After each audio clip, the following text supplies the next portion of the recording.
خدا کے زندہ اور پاک کلام میں سے یشوع کی کتاب اس کا 17 باب اور منسی کے قبیلے کا حصہ کورا ڈال کر یہ ٹھہرا، کیونکہ وہ یوسف کا پہلوٹا اور چونکہ منسی کا پہلوٹا بیٹا مکیر جو جلعاد کا باپ تھا جنگی مرد تھا،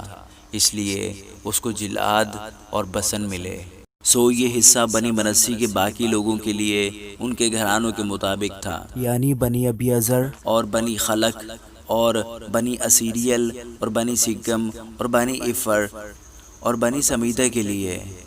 یوسف کے بیٹے منسی کے فرزند نزینہ اپنے اپنے گھرانے کے مطابق یہی تھے، اور صلافحاد بن افر بن جلعاد بن مکیر بن منسی کے بیٹے نہیں بلکہ بیٹیاں تھیں، اور اس کی بیٹیوں کے نام یہ ہیں مہلا اور نوآ اور اجلا اور ملکا اور ترزا۔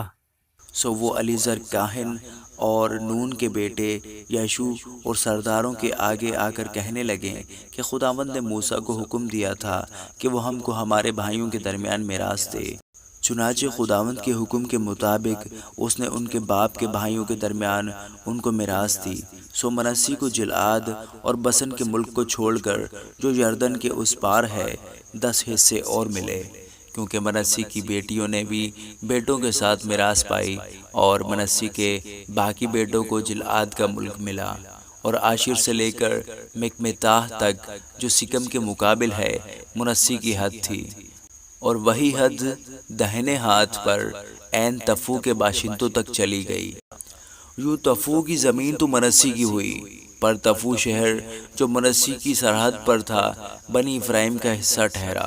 پھر وہاں سے وہ حد کانا کے نالے کو ادھر کر اس کے جنوب کی طرف پہنچی۔ یہ شہر جو منسی کے شہروں کے درمیان ہے افرائیم کے ٹھہرے،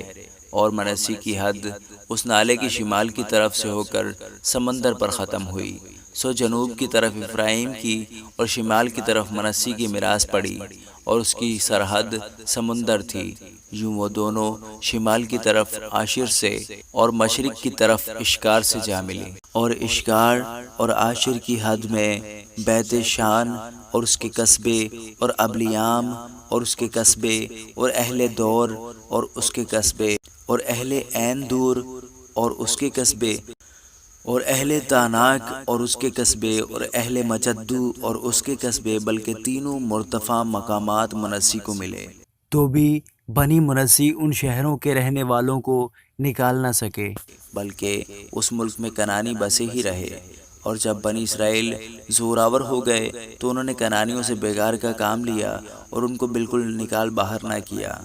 اور بنی یوسف نے یشوع سے کہا کہ تو نے کیوں کورا ڈال کر ہم کو فقط ایک ہی حصہ میراث کے لیے دیا، اگرچہ ہم بڑی قوم ہیں، کیونکہ خداوند نے ہم کو برکت دی ہے۔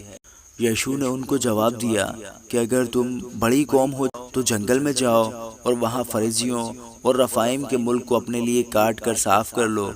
کیونکہ افرائیم کا کوہستانی ملک تمہارے لیے بہت تنگ ہے۔